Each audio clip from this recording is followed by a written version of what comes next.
Hai, ketemu lagi dengan saya Intan Erla di Intan's Rooms. Dan kali ini saya akan mengajak teman-teman semua untuk membahas mengenai curhat sama robot atau AI. Nah, bahasannya adalah tentang AI terapi versus terapi manusia. Siapa yang lebih efektif? Oke, kalau kamu lagi kesepian atau misalnya kamu lagi stres, kamu butuh teman curhat, hubungilah hotline Olga ya. Itu zaman dulu banget ya. Sekarang orang baik yang stres atau lagi kesepian atau butuh teman ngobrol itu langsung chat dengan AI. Dan ini kayaknya marak banget dan akhirnya banyak orang yang melakukannya. Nah, kali ini kita akan membahas hal ini, yaitu di mana mendingan curhat sama AI atau curhat sama manusia lagi ya. Memang kalau AI itu dia lebih responsif, terus kamu bisa hubungin mereka kapan aja, di mana aja yang punya ada wifi, betul nggak? Terus udah gitu juga dia bisa menyarankan hal-hal yang ringan walaupun bukan sifatnya terapi.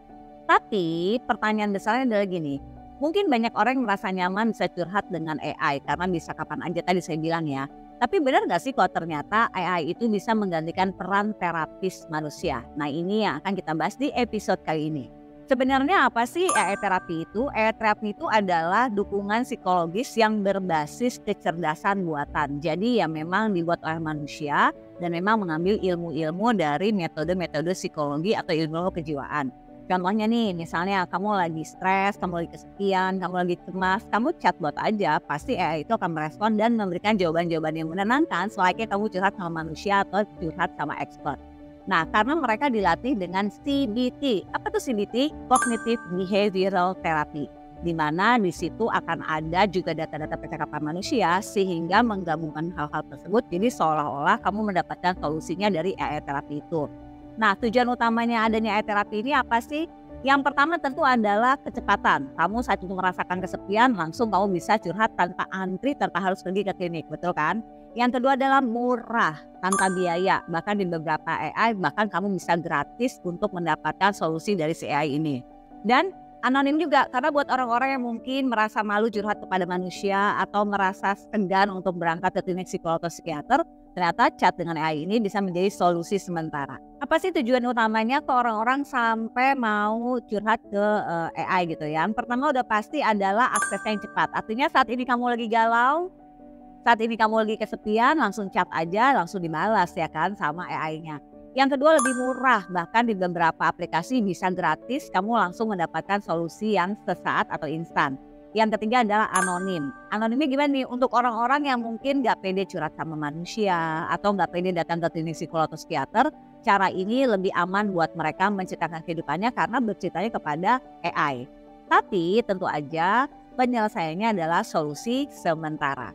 Di beberapa penelitian menunjukkan bahwa memang AI terapi ini bisa meredakan stres ringan dan gangguan kecemasan.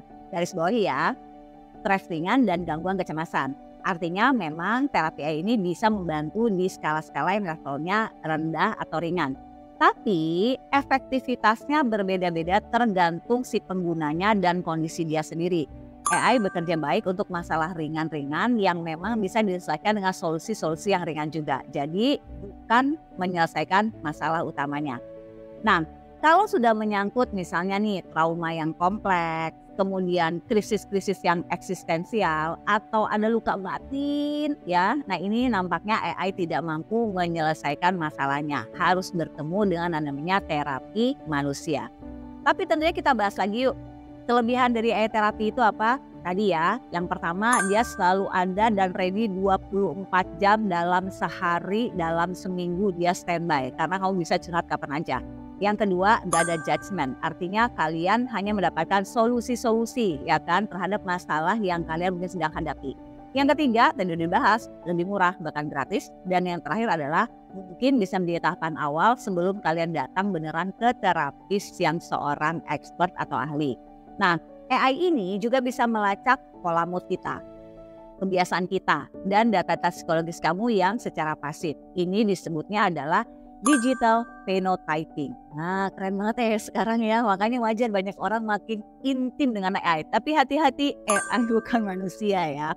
Nah, namun ada yang tidak bisa digantikan dari AI terapi ini dengan terapi manusia.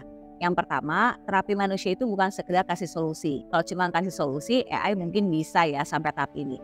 Tapi AI nggak bisa membaca bahasa tubuh kamu. Kemudian AI tidak mempunyai empati yang hidup. Ingat, dia itu adalah kecerdasan buatan. Jadi yang dia berikan adalah rasa buatan, bukan empati yang hidup dari manusia ke manusia. Kemudian AI tidak memberikan atau membangun relasi terapeutik yang menyembuhkan. Artinya ya udah, kamu minta apa, dia kasih solusi. Kamu mau apa, dia akan memberikan apa yang kamu inginkan. Itu AI ya. Jadi nggak ada rasa.